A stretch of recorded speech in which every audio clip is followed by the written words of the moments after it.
Solutions, and I'm Barbara Coolidge, and it's a hearing loss support group. And we're going to meet every month, the second Sunday at 2 o'clock. And it's a Unity of the Hill Country Church in Kerrville. Since it's the first meeting, we don't really know exactly what we're going to be doing. We might form smaller groups, or like we'd like to get some ASL people if they're interested. I don't know ASL, but they could have a group, or if they're happy being in our group, that's good. We could actually get somebody to do ASL while I'm talking right now. No? Okay. So I'm introducing Carolyn McMahon. She's our speaker. And she's the Texas State Chapter Coordinator for the Hearing Loss Association of America. And after the meeting, at around 3 o'clock, Mary Parks and Sarah Filipponi, they know about deaf and hard of hearing access technology. They're specialists, and they work for Sorensen, but they have a contract with the state of Texas, so they can talk to people individually and help them get devices if they're interested, or make suggestions about just about anything hearing related. So I'll give it to Carolyn right now.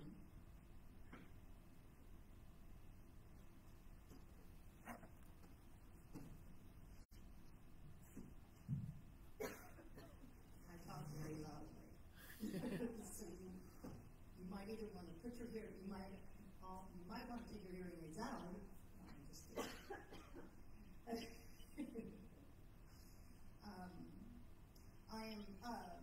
I'm of course Carolyn McMahon, and I belong to Hearing Loss Association of America. I'm the state chapter coordinator for all the states all around. And when I first talked to Barbara about this group, my understanding was that she told me she was interested in the group maybe eventually becoming a chapter. So that's what I'm here to talk about. I'm here to talk about HLAA, how it got started, the background history of HLAA.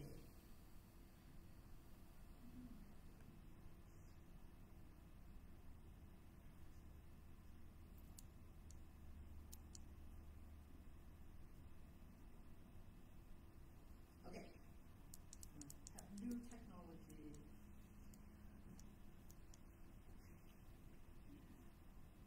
Do you think the speaker's loud enough? Just in general? It sounds very loud to me. Oh, okay. Okay. Okay.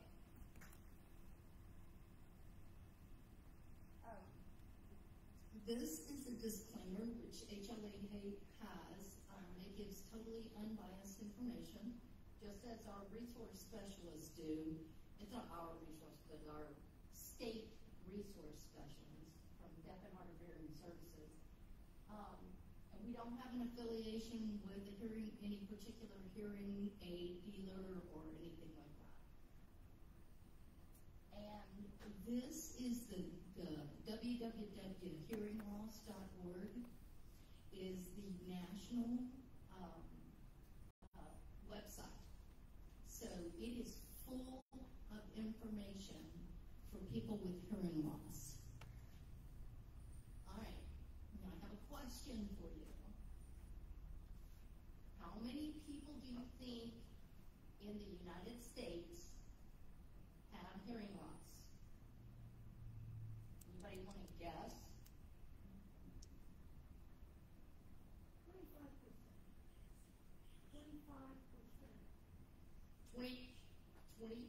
25% is what she said, 25%. Anybody else have a guess? She says maybe more. She thinks it's higher.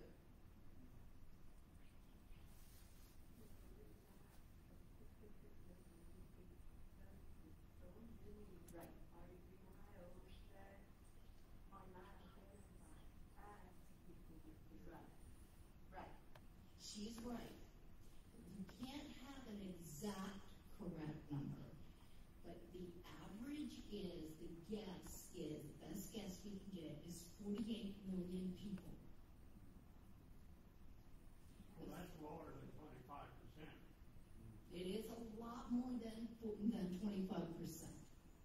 So I have hearing loss, and I wear hearing aids, and I've worn hearing aids all my life. So you can either wear them all your life, or you can lose your hearing when you're older, and then you can get hearing aids maybe later on. You know, a lot of people get really frustrated because one thing about hearing loss is it sneaks up on you. It sneaks up on you. And the problem with it is that we start losing those little things like the sound of birds, how much noise the water makes when you actually turn on the bathtub. All those things, we start losing all those things. That's why a lot of people do something about their hearing loss because of their grandkids. They can't hear their grandkids anymore, so a lot of people get a hearing aid or whatever. Okay? So it doesn't matter where you are in your hearing loss journey, and we do call it a journey because we don't get to a certain point to where, you know, you're going to have all of your hearing. But we all are on our own journey. Okay? And, all right? Let's go on. All right. This doesn't have one of those things, does it? Oh, you gotta point it this way. Laser pointer? It does. Oh. It's just kind of breaking here, so.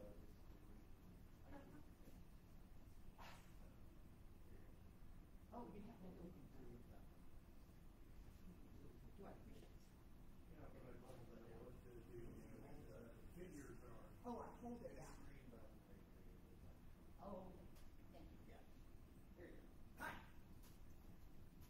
So the reason that I do this, and I show this, is because a lot of people are under the misconception that completely deaf cultural people are mixed up with hard of hearing people. And they do, and that does happen. There are some hard of hearing people that do participate in the deaf community. And so they can go into either worlds. Either world. Yeah, she knows. All right.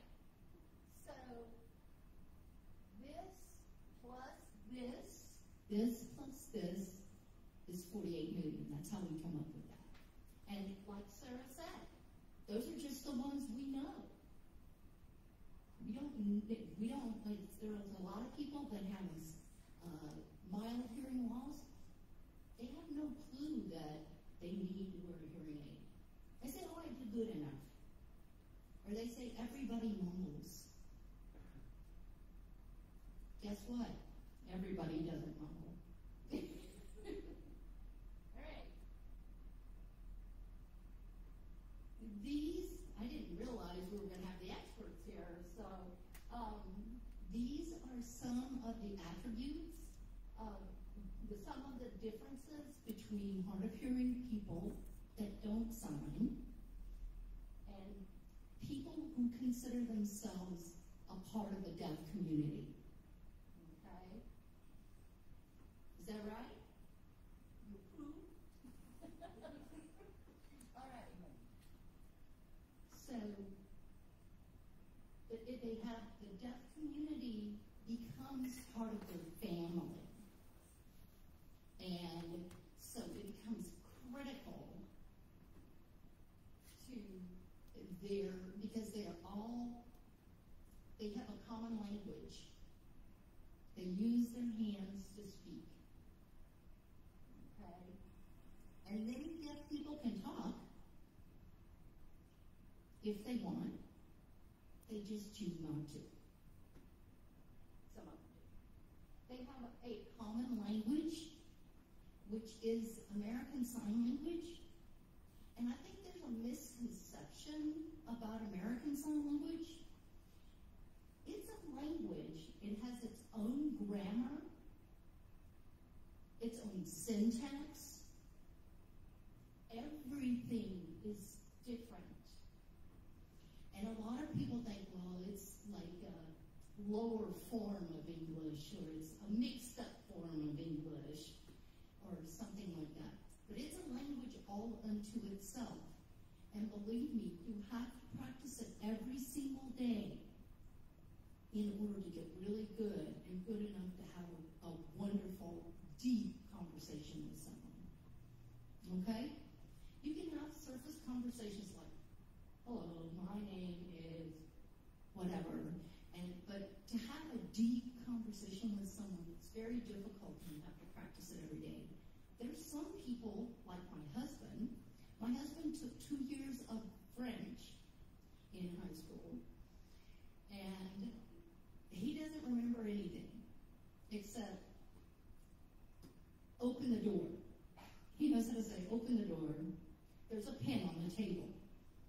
Now, you can have a conversation, but it's not going to be too deep. Yeah. All right.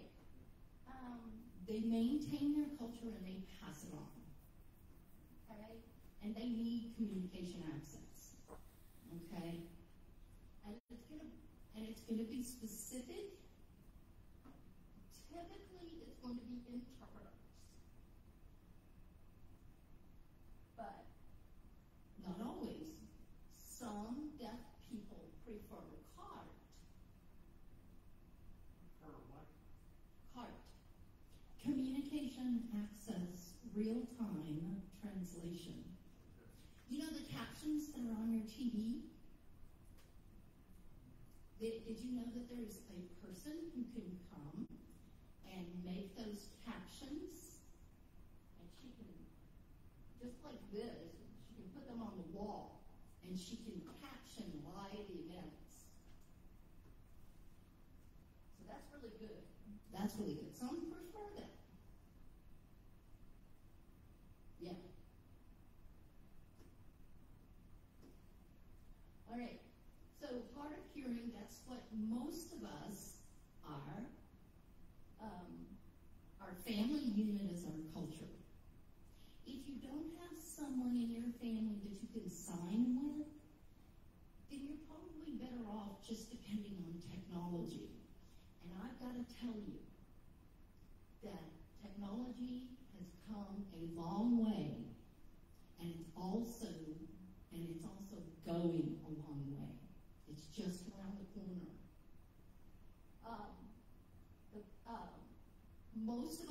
Most don't sign. Most hard of hearing people don't sign. Many cross the culture boundaries. And then hearing loss is the problem. For deaf people, hearing loss is not the problem. It's communication access. But we who are hard of hearing, who don't sign, we need communication access too. And that's why you have safety workers, like these girls over here, these ladies over here, to help you in that journey for communication access. All right, so Hearing Loss Association was started in 1979. Does anybody read Tom Clancy novels? Tom fantasy novels. Okay. What was You've the read book? one? It's about a CIA agent, What about it? and it's mysteries. I don't know if it's mysteries or it's like he gets into all these situations, and it's a lot of people like those Tom Clancy novels. Well, in 1979, a guy by the name of Rocky Stone, what a name, right? He was a CIA agent, and he's actually the person that Tom Clancy based that character on. He had a very severe hearing loss.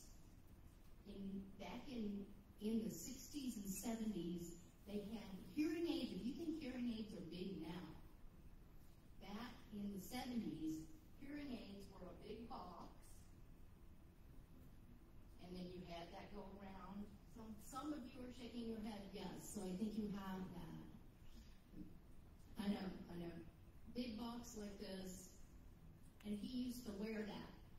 And there's a story that goes around in HLAA that he got in trouble one time because he kept getting in trouble because they thought some of the people he was meeting with, the CIs he was meeting with, the confidential informants, they thought maybe that was a different thing. Like it was, yeah, he's recording. Transmitting somebody else.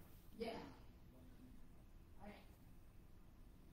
Now, Rocky Stone was an amazing guy.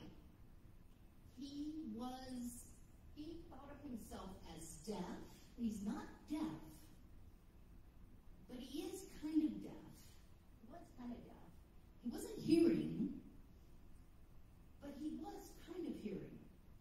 And I don't know if you ever feel that way, but I feel that way all the time with people.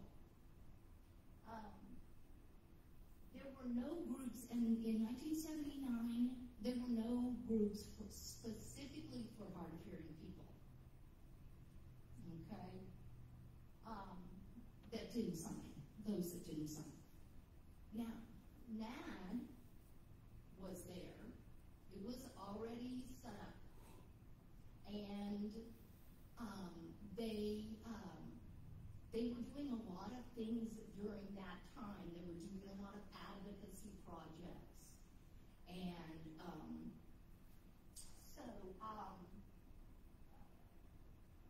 And but he wanted to start something that could be social and could be educational and could also have some aspect of advocacy too, but for people who didn't sign. All right. The mission of HLAA, when it was first started, it was called Self-Help for Hard of Hearing People. And people used to call it like shh, because it was S-H-H-H. But he didn't like that. He was like, no, it's S-H-H-H, because it's a self-help group. And it's based on the peer support group. Okay?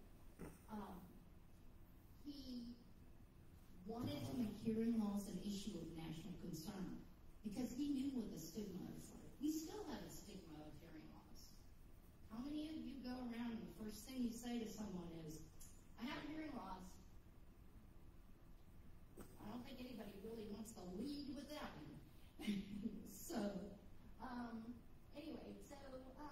Self-help for hard of hearing people started out to make hearing loss an issue of national concern, and his emphasis was on the person who had the hearing loss, not the hearing loss itself. Okay?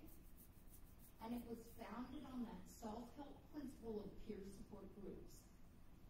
You get help from somebody, and then you turn around and you help someone else. So that's what the social aspect of it is all about. It's about meeting other people that have your same struggles, and also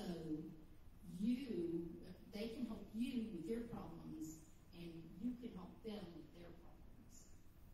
Okay?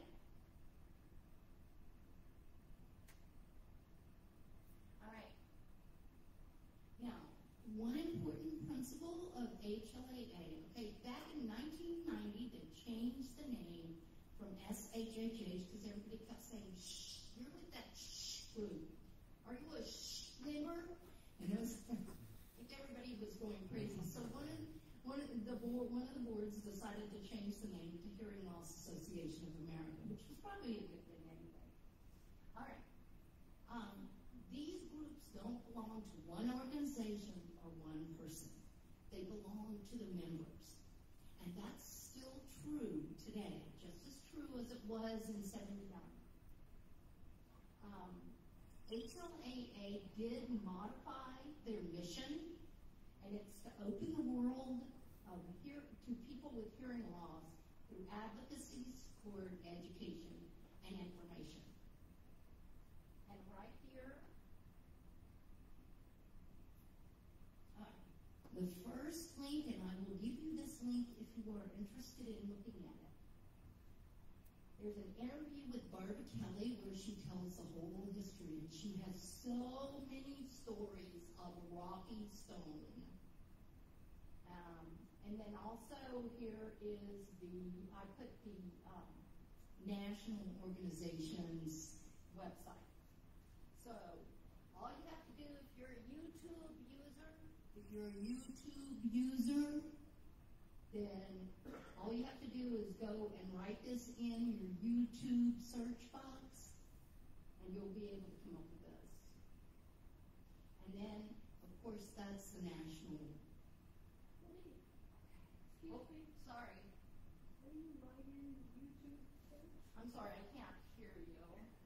What do you write in the YouTube search? What is Write this. I know that that's really long. It's a long thing to write in the YouTube.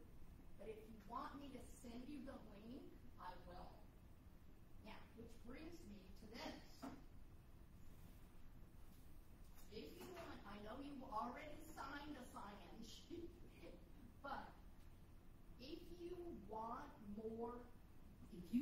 more information, or if I piqued your curiosity, or if you just have questions, then what you can do is you can write in here. I also am the newsletter editor for the state newsletter, and it's chock full of information as well, okay? Information that you can use. So I'm going to pass this around. I know you've already signed one, but it's different because if you want more information from me,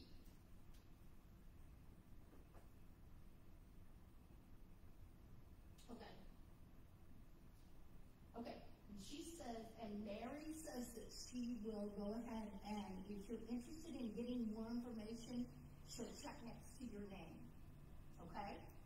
And then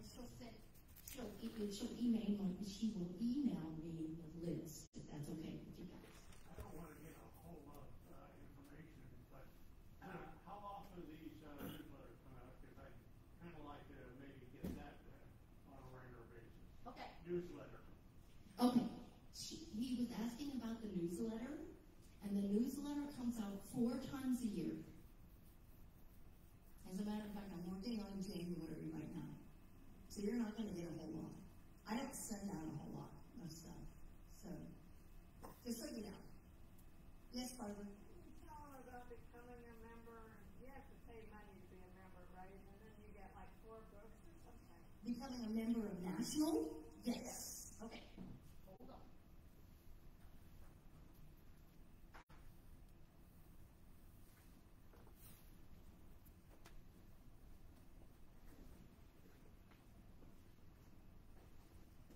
All right. These are national HLAA brochures. Okay, these are the brochures. They're out there on the table. On the inside,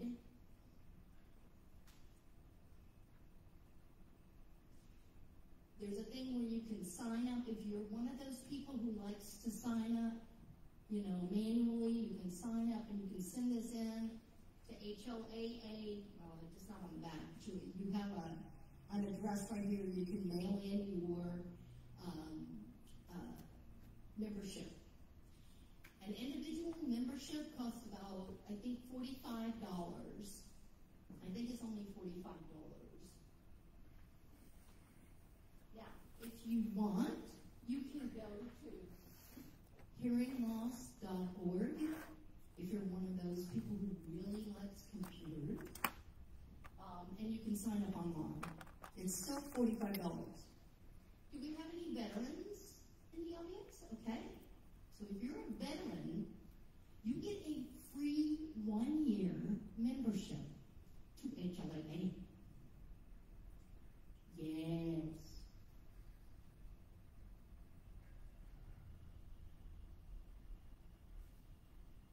How long till I finish?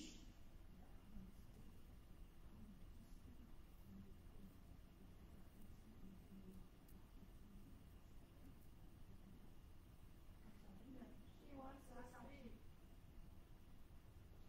Oh, okay. Right. This magazine, when you sign up and you pay your $45 if you're not a veteran. Hold on. I'll get to you guys in a minute. You get this Hearing Life magazine, and it comes out 4 times a year, about 4 times a year too. It's chock full of information. I have some back there. I can give you more, and it's very, very good. It's got all kinds of things. It's got all kinds of information for you. Okay? All right. I do tend to walk. How do I do this? Oh. No, he'll have to get me set up here. I have to get wired for sound.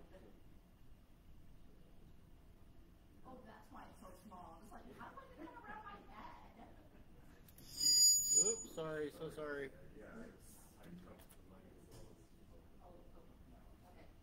Thank you.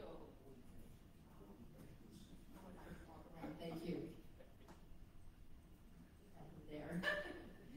All right. So these brochures are out there, and I'm going to be hanging around so that I can talk to people afterwards, after we're done. And let's see what I have left.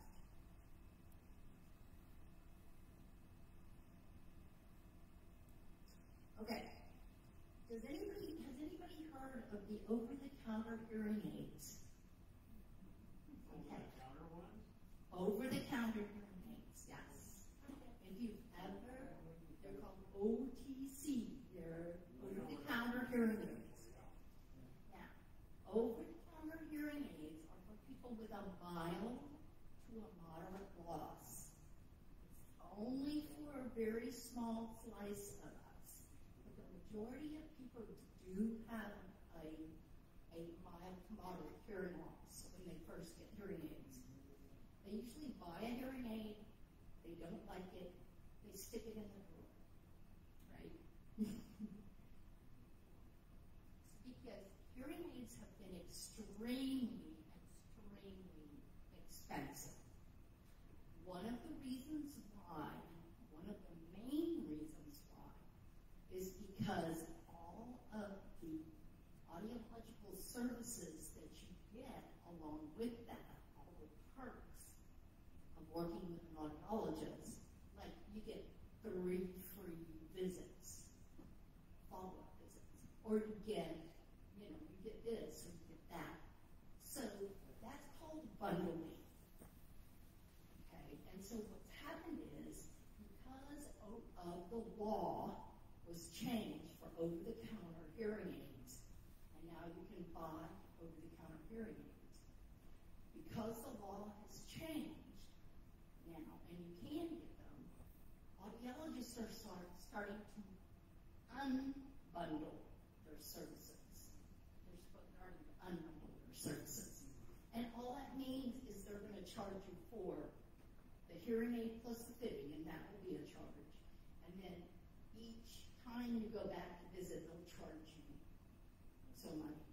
Okay? Now, what would be the price of the over-the-counter one? If you see these ads all the time, oh yeah, $200 or very reasonable. Are these? I just kind of, assume that they're cheap. Yes, and that is a very good point, and you're listening to your gut, which is really good. Because the truth is that a true over-the-counter hearing aid is not going to be $500. Right? There's two different kinds of ways that you can amplify sound on your ear. Okay? One of them is called a personal amplification system. Okay? Or a PSAP. Personal amplification system. These are the things that you see on TV and they say, put these in and you'll be able to hear a deer walking through the forest. Right? Or you'll be able to put it on and you can hear your daughter-in-law from way across the room whisper something to her husband that she doesn't want anyone to hear. So, those are not true hearing aids. True hearing aids can be set to your audiogram. Okay? They can be, and they typically, the ones that are true over-the-counter hearing aids are going to have an audiologist or a hearing instrument specialist that can help you with that. Now, you may have to take a test online. You'll have to put your earbuds in and, go through the whole thing, listen to the beeps and whatever. I don't know how they do that exactly. I'm taking a test online, so. But the thing is that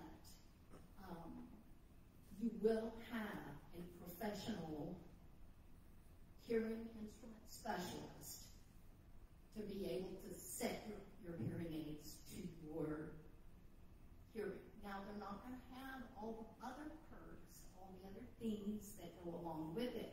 The features like a telecoil and a wide dynamic range, and they have all these fancy things that you can add on. They're add-ons. Okay, let me see if I have that on here. All right. I don't think there's anything. We do serve all. HLAA serves all people. I'm going to go on, but because we kind of got off the subject, so I wanted to finish the slide on. Did you want to say something, Barbara? I don't know. Well, I was going to say, I heard you can get them. Wow, you've got to use your outside voice. I heard you can get them at Walgreens or Best Buy. Is that true?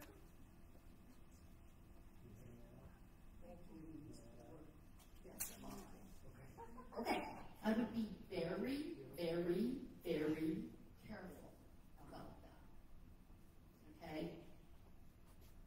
Yeah.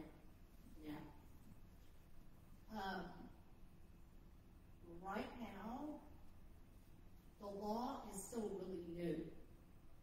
And the FDA is trying to catch up with the law. So right now, there are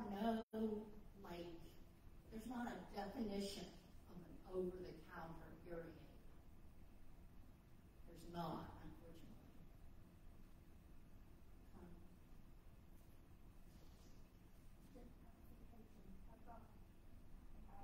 No, yeah, it does. It will. You can set it. Yeah, it's just amplification. There's not any features. There's not any features. You can't add features into them. Okay? Okay. I'm sure you've all, has everybody had a chance to read this? We'll move on. Want to go? Okay. This is what we're talking about. We're talking about over-the-counter hearing aids.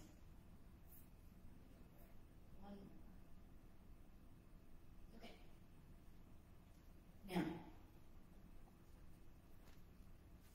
like I said, law is recent. There's there's some confusion on what's an over-the-counter hearing aid, because not everything on the market today is an over-the-counter hearing aid.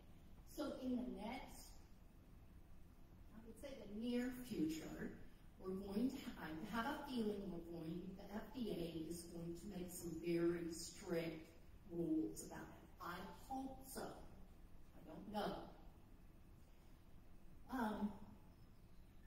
The HLAA national website, hearingloss.org, has a bunch of really good information on over-the-counter hearing aids.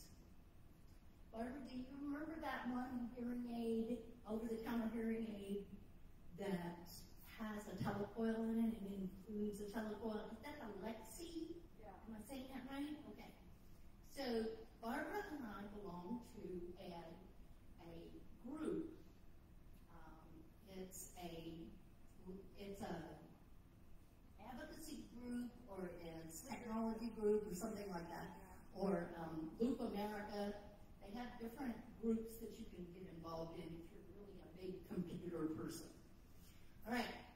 Now, you do your research, listen to your gut. Okay? And if they don't have an audiologist, if it's just some kid behind the counter that goes, here's a hearing aid, you know, it's like, you're not even old enough to drink. You know? Why are you selling me hearing aids? So,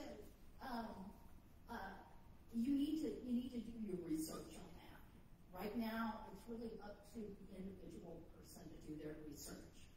You've got to be careful, because personal amplification systems can cause you to have hearing loss if you turn them up too loud. If they're not appropriate for you, if they're, you know. And the best thing to do, that's why, okay.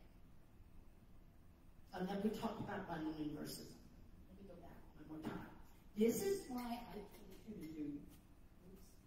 told you to do, these are things to know before you buy the hearing aid. Get a complete exam from your ENT. Do not skip this test, this step. Because your ENT may refer you to someone who is on your insurance. Okay? Oops. There are some features that you really need to get. One of them is telecoil, and the other one is Bluetooth capability. Okay? Bluetooth in your hearing aid can really help a lot, because I can now hear, because I have Bluetooth in my hearing aids, I can now hear on the phone. I don't have to hold it up to my ear. I can hear in through my hearing aids with both ears. And it's really nice. And I love making telephone conversations, because before I got Bluetooth and I could connect my phone to it, I would use text, and that was it. Okay? What's the telecoil? Okay, that's a good question.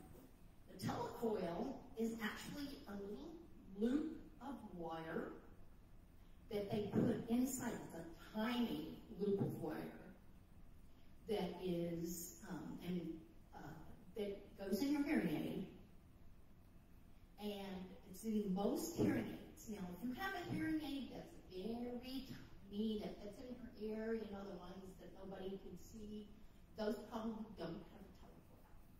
And you'll have to ask your audiologist when you're ordering, before she orders the hearing aid, you have to tell her you want one. Suppose this one has a telecoil? I don't know. Okay. That is a good question for your audiologist. Yeah, you have to check with your audiologist or hearing instrument specialist. What does the telecoil do? All right, that is a good question. Now, Barbara, did you want to say something first? Does it only work for there's a loop system, or do you have to be wearing a neck loop to get it Yes. to work? Okay. The telecoil, what the telecoil does is it picks up electromagnetic energy. Now, it was discovered in World War II. Okay, so if we had a loop of wire around here, we had a loop system, we had a loop of wire and an amplifier right here that we could hook that wire into. I don't have a picture in there because I wasn't expecting it. You have? Oh, okay. She's going to go check and see if she has pictures of it.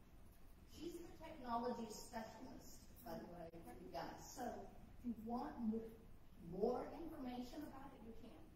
I think we have a loop system here, it's just not working right now. Well, what you've got, okay, that's a good question. It's really not a loop system.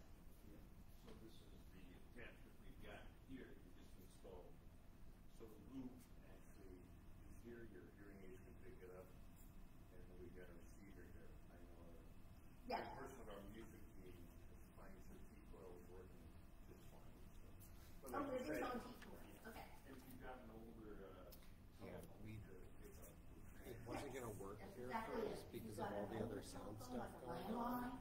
So there's too much feedback with the other devices. That's what we originally ordered, but they upgraded us to this one, which is Bluetooth also.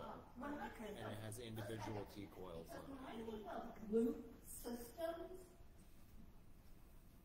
Barbara, when I think of loop systems, I tend to think of loop systems.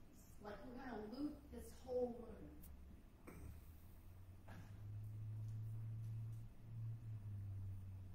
Oh, yeah. Well, he says they already have a loop, but they have, what you have is you have a personal loop. And that's often called a personal listening system. Because each person is different. Like, if you want to, you can just use your phone. If your phone's connected by Bluetooth, low energy Bluetooth, to your hearing aids, you can just go on the DigiWave, which is what they have. It's vibrating sound. And it's low energy Bluetooth, and basically what it is you will be able to, it'll stream right directly into your hearing aids. And more of that is coming in the future. More of that. Okay. Now, what you guys have is, I totally agree, those are loops. Those are loops. But what I think of a loop system is I think a large loop. And that is a personal loop system to me. But it's tomato, tomato, potato, potato. Right? But did you? Oh.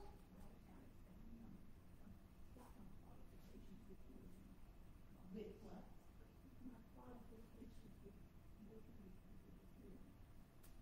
Okay. Okay. You can if you want.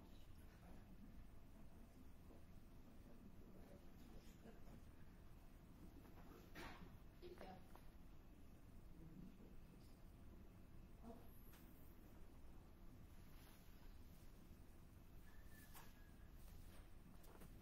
I think I know why we moved from East Texas to here.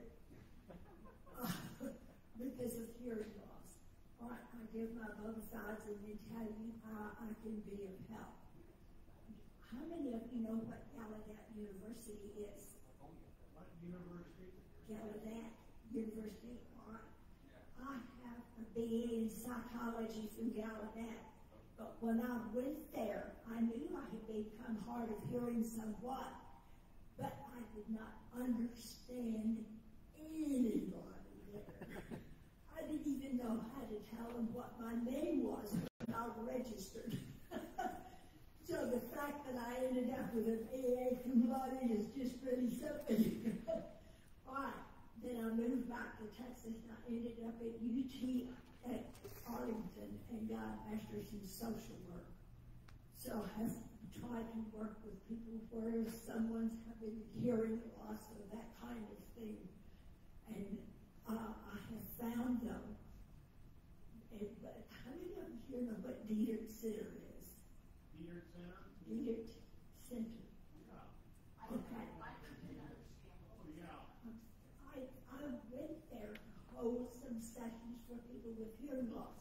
I went twice, not one person showed up. And the woman who writes the column every week telling what's coming up entered that into her column twice. Well, the whole thing in a nutshell is, especially when you're getting older, you don't want to admit you're losing your hearing because that's a sign you're getting old. Well, okay. I have been deaf for many, many, many years. In fact, I became completely deaf when I was 33.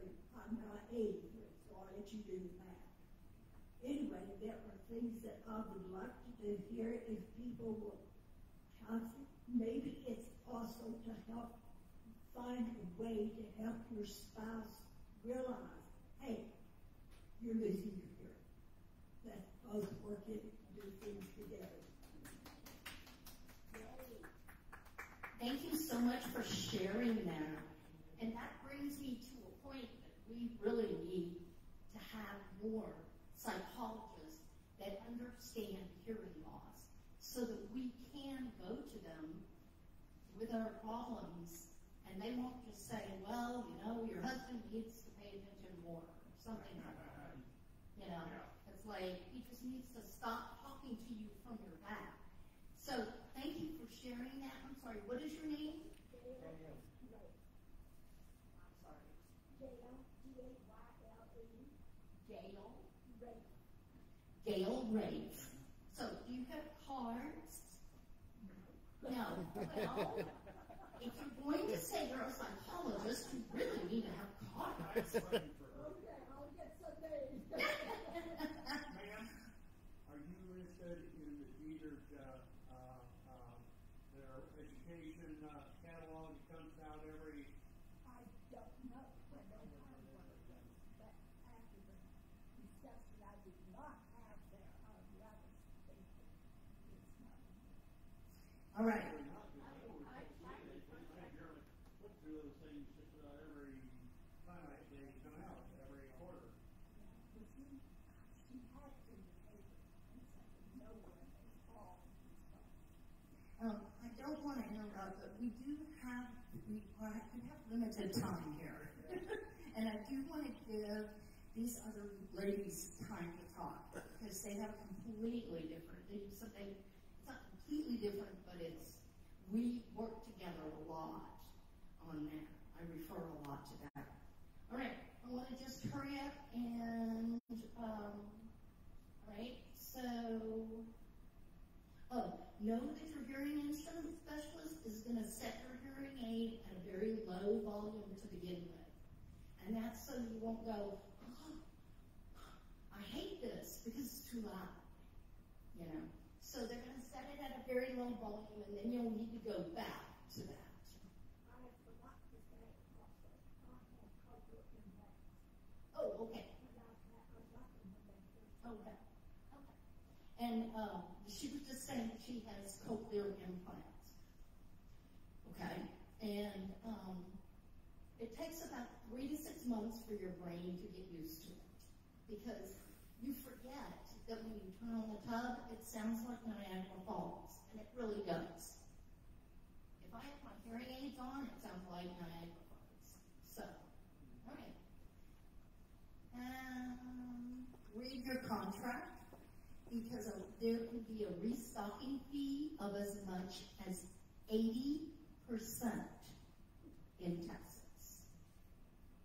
And that's if you give it back. You've already bought it, and then you give it back to them. And they said, oh, we'll have to charge you to put it back in the stock. Well, that's in your contract.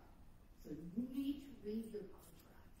It's not a standard contract. And if it says something on there that you don't agree with, then don't sign it. Okay? You need to go with somebody else. Okay?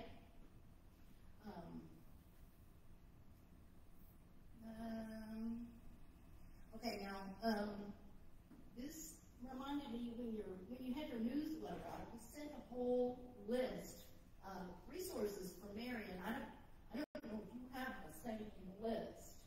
Okay. So,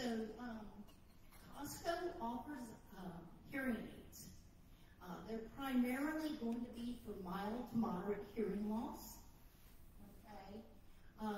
But they do have some for people with more severe losses. Audient, you have to apply, and you have to apply online. And you can typically go through your audiologist. I see their brochures all the time.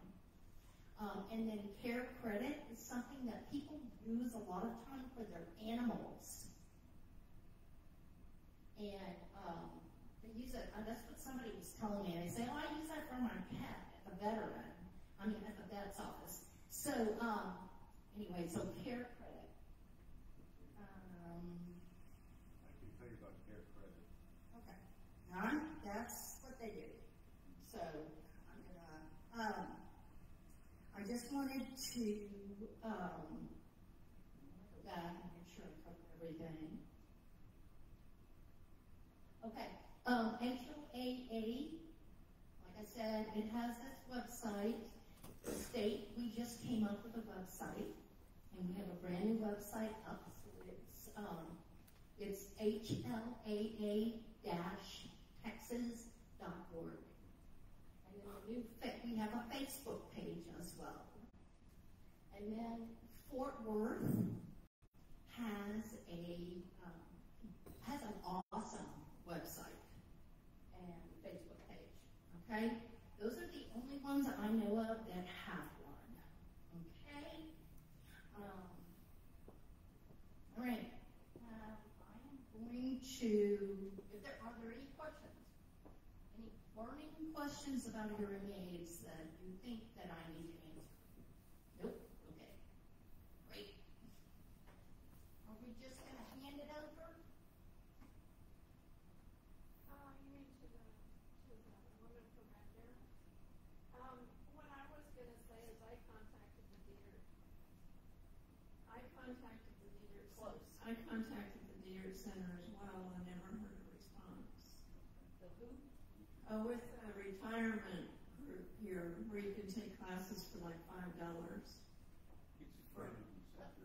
Community center. Okay. Awesome. All right, so are you ready for the DHHS people? Yes. Okay, she's waiting for Sarah. All right. Oh, veterans. You get a 1-year membership, free membership, and I'm going to stick around for afterwards. I think we're having a social. No? Like, we're going to have a chatting session. No? Not going to have time to do that today? Okay. That's fine. All right. So I'm going to hand it over to these nice ladies. Let me get rid of this. I have cards on the table out there if you want to take one of my cards. If you want to ask me a question later. Okay, I think I got her. I'm going to put this up here.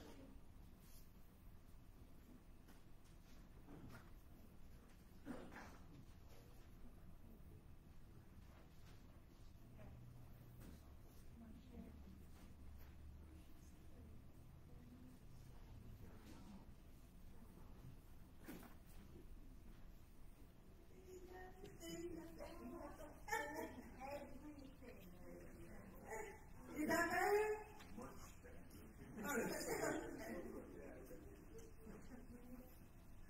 I can use a microphone. That's so much. They hear me.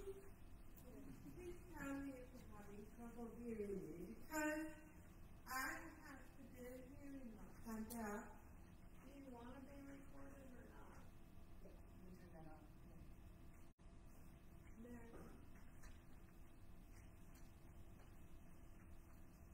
Do you want to be recorded or not? That's up to you. You can record it. It's okay. Just don't tell me you're recording. Remember, I'm camera shy. I don't like the camera. Okay, let me see. What was I going to say? I have to be a hearing loss. I have, if you need to ask raise your hand so I know that you're talking to me. Because you can all be talking and I don't know who is talking to me or if you're talking to each other, okay? That's rule of thumb. Okay, for anybody that's deaf or hard of hearing, you need to practice that rule when you're among them. It helps us communicate better. Communication becomes more effective. Now, my name is Sarah at Telephone, and I'm from San Antonio, Texas. I'm a contractor under the Deaf and Hard of Hearing Services of Texas. Now, it's funded by HHSC, so it's a state service. Do we charge for our services? No. There's no fee for our services. What do? Why is my service so needed that the state would put in here and get me to work? Well, many people with hearing loss do not understand their own hearing loss. Not true? Not understand their own what? Hearing loss. Many people don't even understand how to access communication. When you go to the doctor's office, you go in, you're very nice and polite, and the doctor understands that you have hearing loss, and you sit there, and he goes in behind that little laptop, and he's typing and talking to you, and you don't know a word he says. Until finally you interrupt him, and you ask for clarification. And sometimes, most times, you get bits and pieces. It's almost like going back to first grade when you had to fill in the line of the sentence.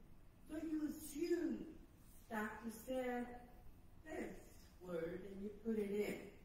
Now, the only difference is you don't have nobody checking your sentence to see if it was correct, answer or not. Communication is vital to everybody. It's very important. People who communicate are able to communicate their needs, their wants, their affection, their anger. They learn. Education is through communication. We learn. Without communication, we're delayed in learning, so we're behind. Everybody knows what's going to happen except those with hearing. Well, for example, at the office, everybody might be planning a margarita night. I shouldn't be saying that in front of the pastor here, but I'm going to say it anyway, okay? Margarita night. Everybody agrees on a time of the day, and everybody's going to have fun. Everybody just assumes that the person with hearing loss knows what's going on and assumes that they're part of this plan, and so that person there, they show up.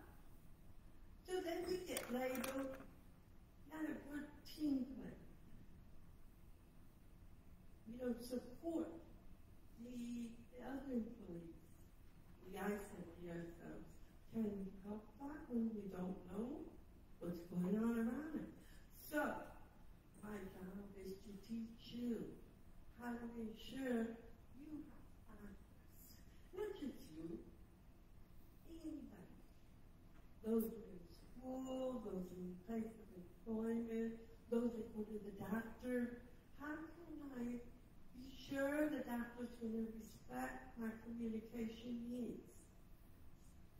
How do I request specific communication needs? See, that's your responsibility. My rules are always say, if you don't ask, you don't get it.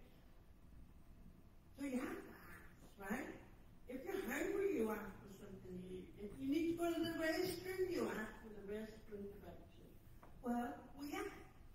If we don't know what's being said, we need to ask. And that's what I come into the picture when the doctor does not listen to you. I educate them too.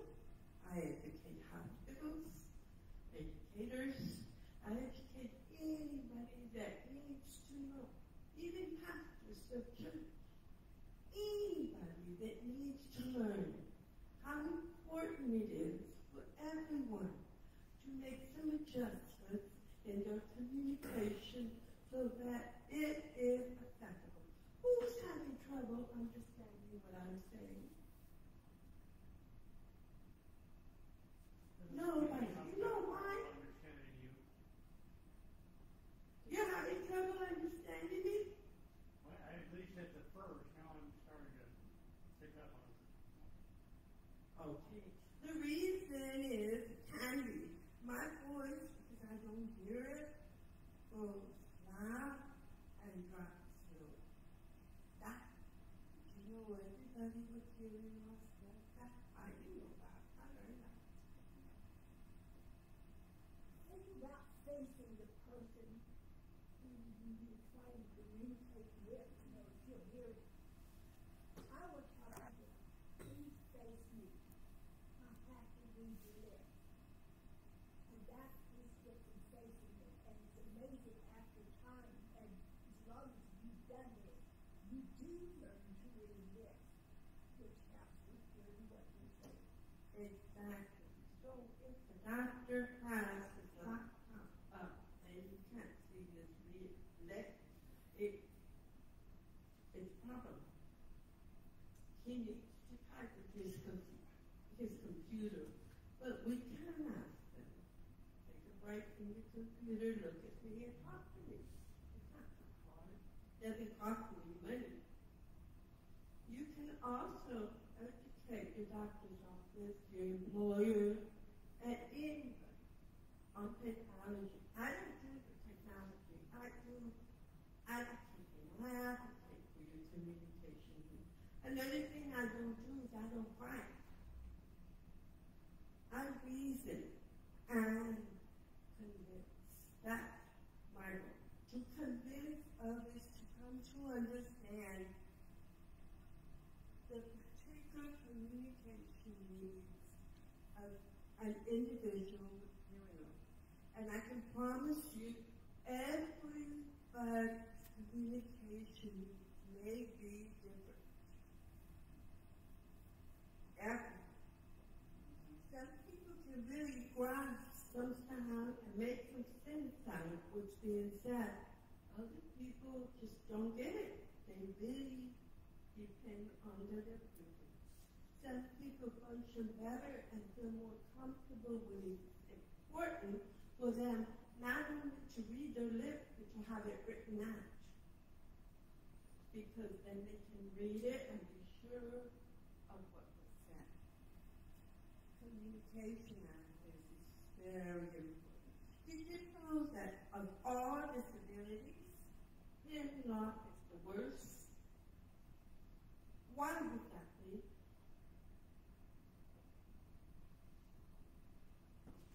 I'm going to ask Carolyn. She's my good student. We learn together. We learn together. Why?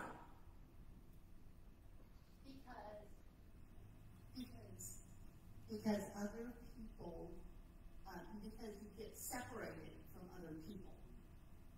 Deafness, hearing loss, it separates you from people, but you still, blindness separates you from things. Other disabilities separate you from things.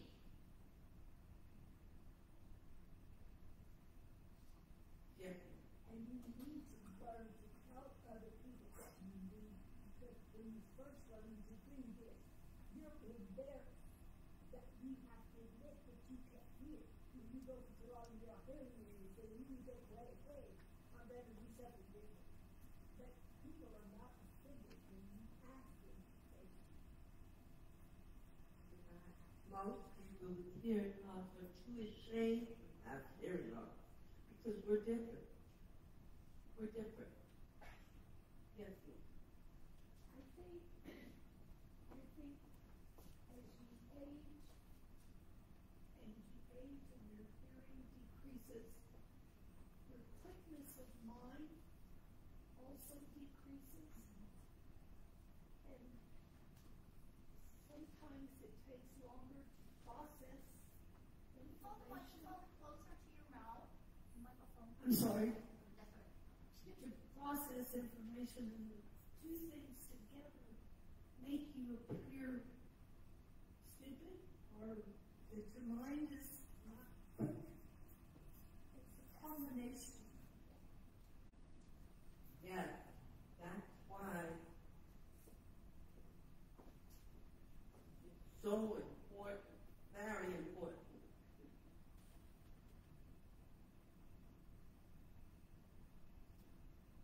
That's why it's so important to have other people with your own kind of problem to talk about it and to ask and request modifications. Caroline just brought to my attention, how many of you enjoy going to the movies? Is it accessible? How much? Well, okay. And how much do you pay to go to the movies?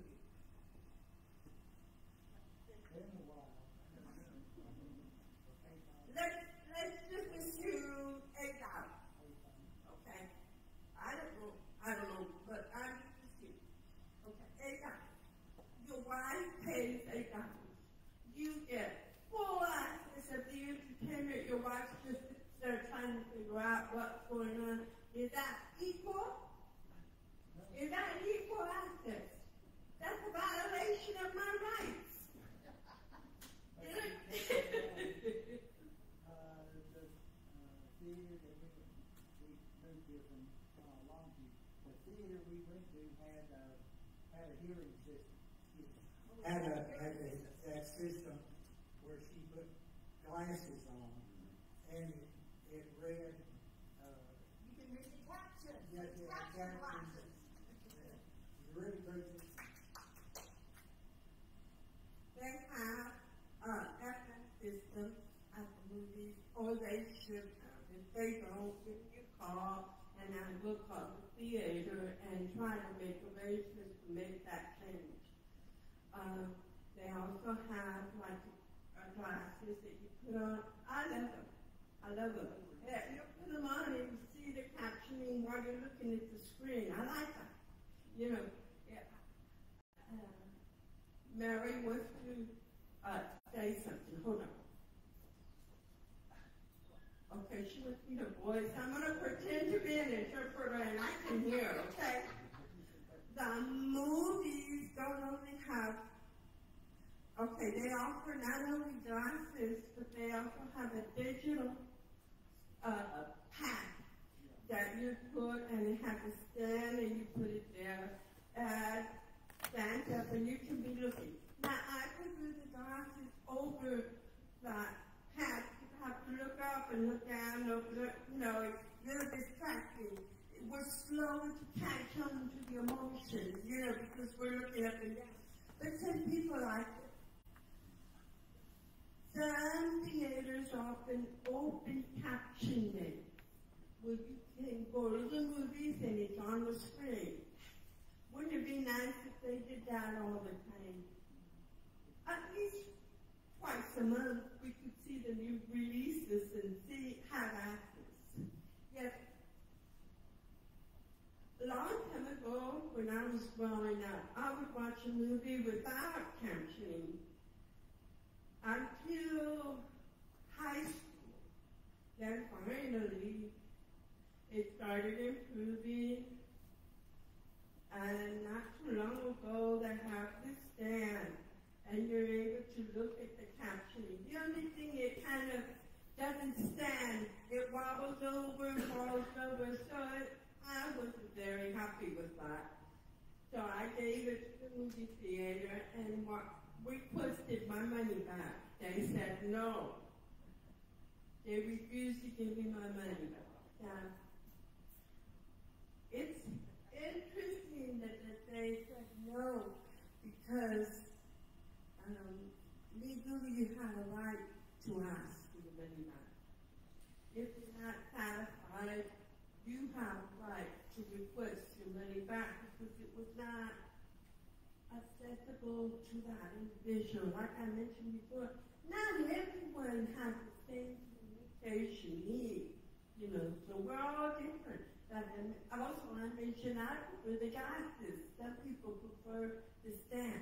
Really, I like the captioning on the screen. That's even better. It's more accessible. I enjoy it. But with the little pad, you kind of look, you know, you have to look at the pad and look at the screen, look at the pad, look at the screen, catch up. It's distracting. You miss some points. So hearing loss is the worst disability of any other disability. You're isolated from your friends, family, own husband. Many marriages break up because of hearing loss. There's a lot of miscommunication.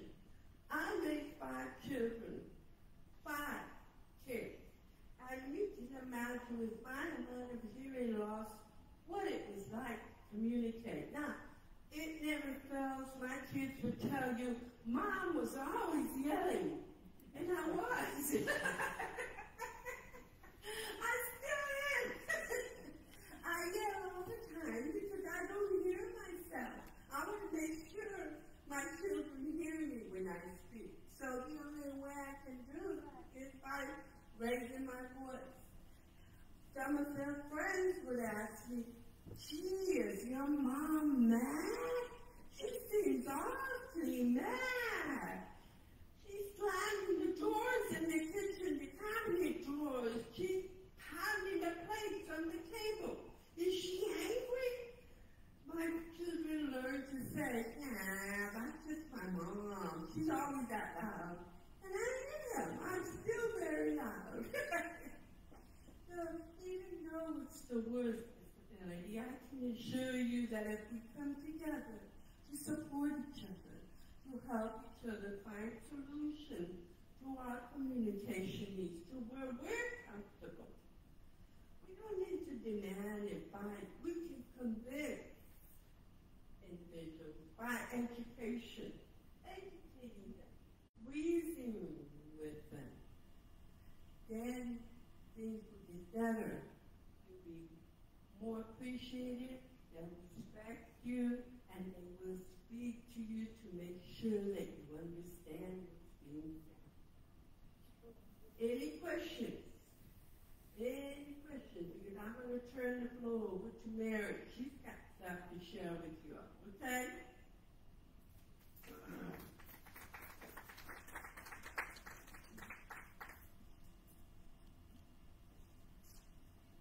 They have a hard time understanding me. I'm not sure. My speech is not that great like hers. I have profound hearing loss. I wear a hearing aid. I love technology, so that's where I come in. I was born deaf until I was 3 years old. I stopped wearing a hearing aid. So I'm familiar with hearing aids, and I do not have cochlear implants. But I do have experience working with individuals that have cochlear implants. Someone asked me earlier if there's a group. There is, but I can get you connected to it and to contact me. Or you can contact Carol. I'll contact you. Okay. On the flyer. Look at my flyer.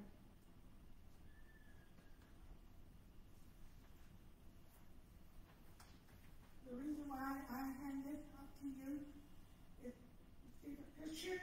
This is also helpful to recognize who we are. So, you notice,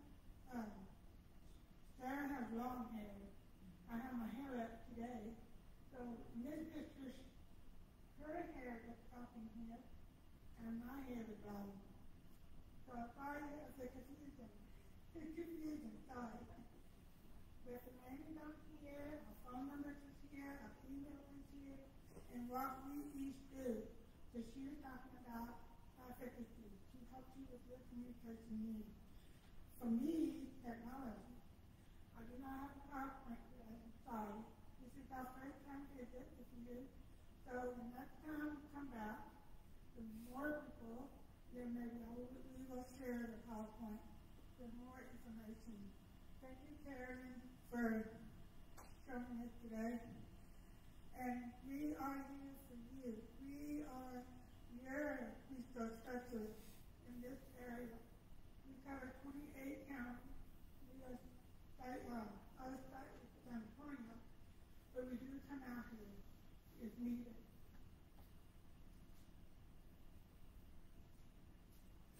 I do not have assistive technology out here today.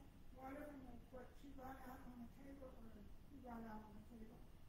It's what they have in this church. So, other assistive technology, Demonstrate. Technology yeah, specialist. don't hold it out.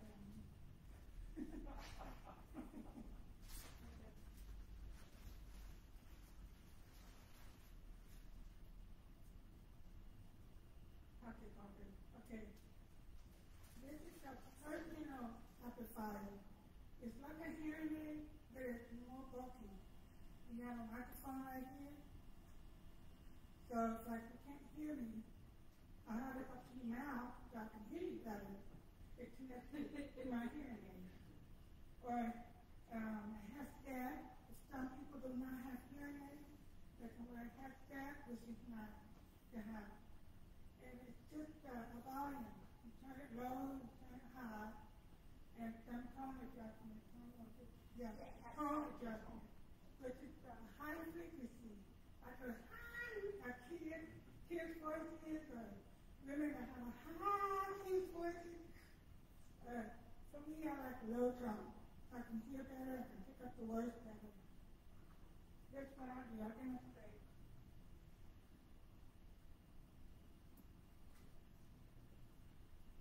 That little thing, there is a way that you can set it up with your TV if you turn your TV up too loud and you live in an apartment.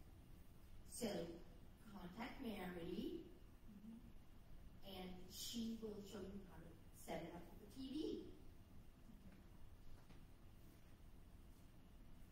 Be sure you contact, she's going to show you magazine. Yeah. I do demonstrate, but I also do a lot of times there's devices, and you will not believe what's available out there. So if you turn on the table, you're like, what does this do? What does that do? What does this do? Well, you can contact me and I can show you what this specifically does for you. TV, that's a movie theater. Alarm clock, if you need an alarm clock, it allows you to get up on time, or even an alarm clock, but also has a bed shaker, the shake, that you can get up out to do. And also flashing light. So it allows you to get up on time. Doorbell, if somebody comes to your door and you can't hear your door knocking or doorbell, then they have a picture that's flashing that tell you the door, somebody's at the door, which is very nice. Telephone, if you need an amplified telephone. Some of you don't wear hearing aids, but you need an amplified telephone to hear better what's being said, which is awesome. So there's time technology out there. It's unbelievable that it's available to us. And also app. Earlier, did y'all download that app? Wave app? DigiWave. DigiWave. This one is Wavecast. Wavecast. It's Wavecast. DigiWave is similar, but yeah. And I downloaded it on my phone before I came here. He set it up for me. I thought, wow, I can hear the clarity of what's being said. I like it. Thank you. And also there's kind of other apps, not just to hear on the phone, but other, notification and stuff like that. So, Sarah, is there anything you want to add before we close? Some people try to talk to me. They talk too fast. I don't understand, so what I do, I use my phone for captioning, signing. There's an app that when they speak, the person was signing what they're saying. Same thing, there's also an app for caption phone on our phone. because I have a couple of apps on my phone. If I can't hear what's being said, I can look at my phone and it captions what that person is saying. It's wonderful. Very wonderful, sir. What about radio phones? Yeah. Video phone, yeah. Because I don't Some people can still communicate in person. They have a cell phone, and the application she's talking about is that she's talking to someone in person, and she'll activate that application, and it prints out what things that. But that's another way of having access to communication. I wanted to say, Mary shares the catalogs, but please don't put purchasing everything in the book, okay? You don't need everything in the book. You may need one or two things. Talk to Mary. She helps you decide what is the best product. The reason I say that is because she often works with different devices, so she's already tested them or shared them with clients and she's familiar with whatever problems might come up. So it's better to work with the technology specialist, okay? It'll save you a lot of money. Yeah, a lot. I'm not the only one interested that is technology specialist. I also work with other technology specialists throughout Texas.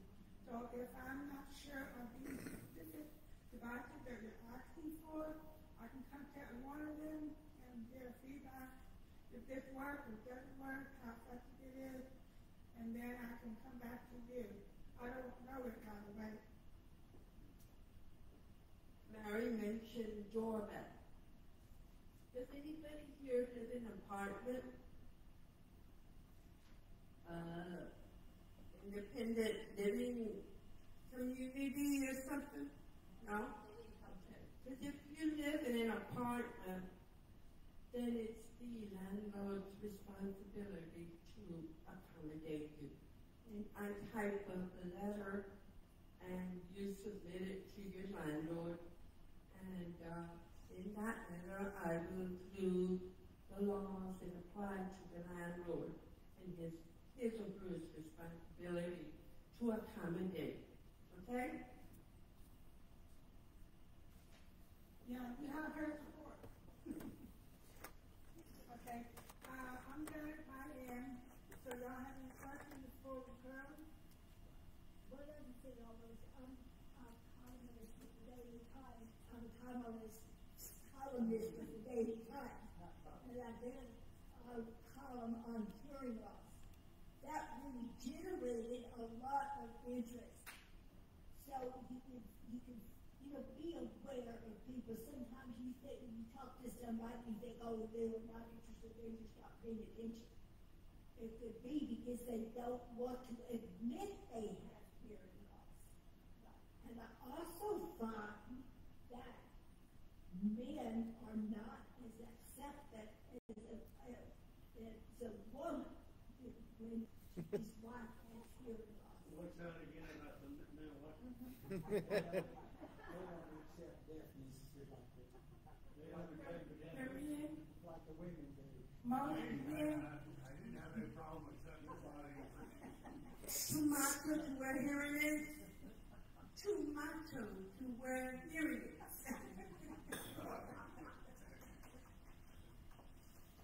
I want to tell you, people, don't cover up. Where's your life? Come on, have fun. It's closed. Open the heart. I'm deaf. I can't hear. I'm just saying, come on. I like to see you. Smile. I know you guys don't know. I'm deaf. Inside, these two just close. Open your heart. Have a happy life. God gives you love. Amazing. Yay. Okay, Russell, you want to come up here or there? There. Oh. Yeah, just to clarify what we've done here is, I started as minister here last May. My wife and co-minister is Reverend Carla Golden. So if you see Reverend Carla Golden pop up on your social media, she had hearing loss in her family. By the time she hit age 50, she was having difficulty hearing. As a minister, it's like, it's a good idea to be able to hear people when they're whispering to you. So she got hearing aids. Then she was given some niacin hearing drops, which damaged her very further, and she now has cochlear implants. So obviously, we are much more aware of the hearing situation. So when I interviewed her, it's like, why don't we have a hearing loop then? We tried to get it together. There was an outfit from San Antonio we contracted with last summer, and with all of the supply chain stuff, they bought some out. It's just like she says, it's like a copper wire that just goes around the perimeter of the room. But he was saying, for some reason out here in the hill country, there's a lot of radio interference, so they decided, we'll upgrade it for free to the Bluetooth systems. That's the direction people are going, and then supply you with the neck loops and give people the people. So that's at least our part of this. And anything we can do to help, like say, we see an email from Carla. That's what she got. She came down with flu and all that, so she couldn't be here today to be part of the community. But she will take it from here. Earlier, you mentioned Gallaudet University. Gallaudet University was the first U.S. university that catered to people who were deaf or had profound hearing loss. It's in Washington, D.C., though, wasn't it? Okay. Okay, got it. Yeah, you mentioned. Okay, got it. Barbara, do you want to wrap things up? Okay. I just want to say one thing about the future of technology, because I did talk about that earlier. I talked about the future of hearing aids. The future of hearing aids is here now. There's a lot of new features that you can get in your hearing aid, other than the telecoil, which I suggest you get, and also the Bluetooth. But you can also get, your hearing aids are starting to become more like smart watches, because they now have a thing where you can hit it, and you can find your watch. You hit it again, you hit it a certain way, you have another button, and it can find your phone for you. I cannot wait to get a hearing aid like that, because I lose my phone all the time. Yeah. Well, I don't know if you can set it up. He says he loses his keys. I don't know if you can set it up for your keys. You may be SOL, I don't know, but but the future is now, and the technology is just getting better and better. Coming around the corner, those of you who have sensory neural hearing loss, which is just basically old age hearing loss. So what happens to you when you get old? I talked to somebody earlier, and I said, she was surprised because I said, hearing is the first thing to be developed in the womb, and it's one of the first things we lose when we get older. So, we lose our eyesight when we're about 40, and then, we're probably starting to already lose our. So, anyway, but the future is now, and researchers are now trying to develop a way to fix nerve deafness, what they call nerve deafness, which is sensory neuro hearing loss. So the technology is there. One of the things that I have learned, I went to an HLAA convention. The first time I went, I was crying because I met hundreds of people who had hearing loss, just like me, who were struggling. So I highly suggest that you at least go also online. Check out hearingloss.org, which is HLAA's website. Check it out, and there's all kinds of rabbit holes you can go down. I mean, it's a great site because you can find any kind of information. Take my card if you're interested in more information. Either come up to me and I'll be happy to give you my card and I'll write it down, or you can go ahead and write it down in here. Okay? That's all I have to say.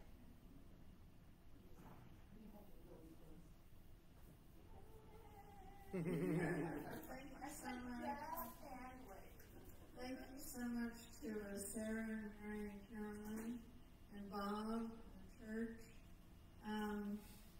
As a local group, I'm not sure exactly what we're going to do. I don't know if we want to try to become a nonprofit or become part of HLAA. Talk about it. Yeah, we need to discuss it. Because if we're going to be just a local group, we have to have chairs and directors and things like that. The only way to get money is to be a nonprofit. And right now I'm using my own paper, my own printing ink, and I'm pretty much doing everything myself. So if anyone wants to volunteer, that'd be great. If anyone knows of anyone that knows about financial things or just what we're being involved in an organization, I'd love to hear from them. In order to get on the list for the email list, in order to get the newsletters, it's